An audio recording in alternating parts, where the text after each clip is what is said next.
Hello fellow collectors and welcome to Long's Toys. Today we are taking a look at Darius from the League of Legends Champion Collection from Spin Master. Now I'll be 100% honest with you, I don't know anything about League of Legends. I know it's a popular video game and that's about it. I just happen to see these figures in Target and they're just 4-inch figures made by Spin Master, and this guy was a cool looking knight, so I just decided to give it a try. He does come with a base, which I think is pretty cool, and he's got this large axe weapon. It says, "The Hand of Noxus. Darius, the nation's most feared and battle-hardened commander, leads from the front of the Trifarian Legion, showing little mercy to friend or foe." So again, I don't know anything about the game. I just thought he looked cool, and I know Spin Master makes great figures because I've been really enjoying the DC figures that I've been buying from them. So I just figured, what the heck, let's go ahead and give this guy a shot. I'm going to go ahead and get him out of the packaging, and we'll take a closer look. So here's Darius out of the packaging. I have him on the base that was included. It's a decent base. It's got one peg. It's got the League of Legends symbol on there. Fairly large base. I kind of wish it had 2 pegs just to really have one for each foot, because sometimes I feel like depending on the pose you have him in, this foot can tend to kind of float in the air. It's not doing it right now, but it was doing it earlier, so I wish it had 2 pegs, but other than that, it's pretty good. And I do appreciate the inclusion of a base because I've had a lot of their DC characters, you know, on a display eventually just fall over and start a domino effect that takes out the whole shelf. So would have been nice if they had tiny little bases. But yeah, it's a cool looking figure. He's got this massive axe. I'm assuming it's molded in this light gray and then just has a little bit of the darker gray painted on here. It's a little difficult to get into the fist, but once it's in there, he holds it well. It's not going anywhere. So we'll take that out. But I mean, it's pretty massive, pretty giant axe there. So very cool. A lot of nice molded detail as well. So pretty cool accessory there. Taking a look at the figure.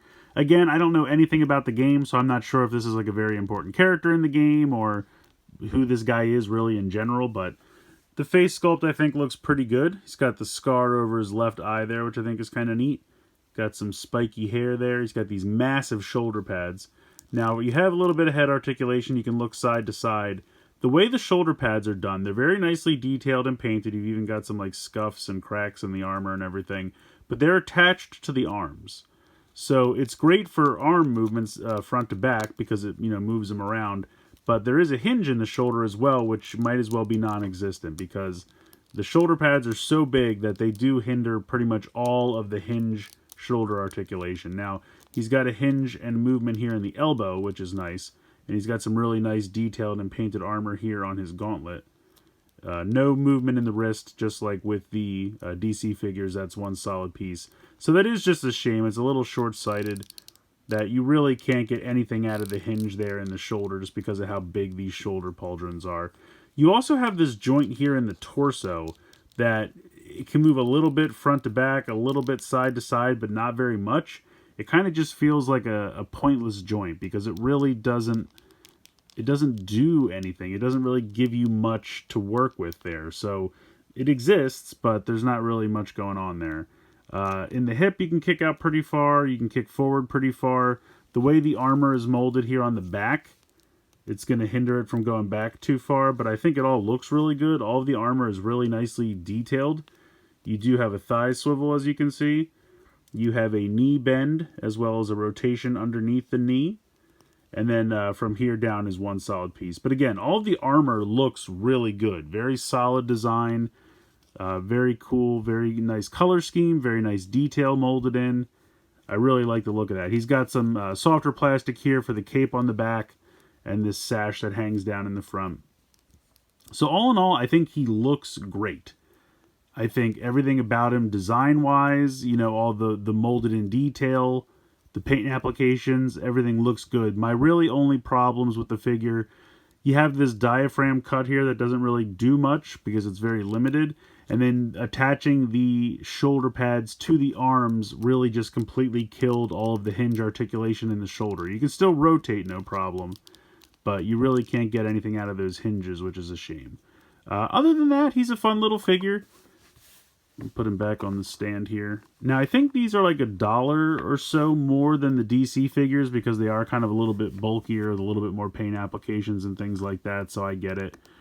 So really, I would think if you know the game, if you have an affinity for the game and you know these characters, I think obviously it's going to hold a lot more appeal for you.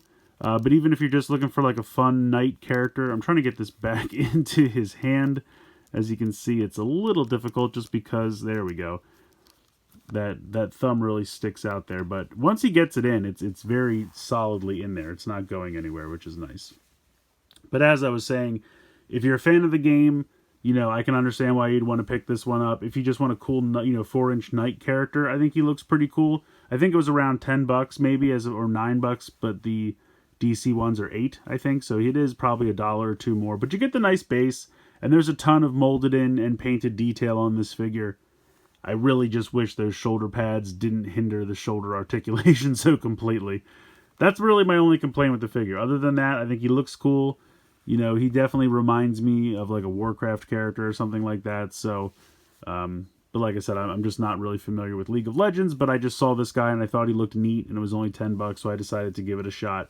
Now, I have seen a second character in the line that is a female character that, in my opinion, looks kind of like Harley Quinn. Again, I'm not familiar with the game, but so I really don't know what's going on with this game. Obviously, there are a lot of mixing genres because this guy's a knight and she looked more like almost like a clown, kind of. That's why I said it kind of looked like Harley Quinn to me.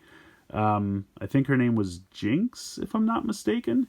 So, I don't know, like I said, I don't know what's up with the game. Seems to be a lot of mixing genres, but I just wanted to pick up a cool knight character, and I think he's kind of cool. Just kind of bummed out by the lack of shoulder articulation because of those giant shoulder pads. So, I would have to say, you know, he's a cool toy. Not amazing, not terrible. Just kind of middle of the road.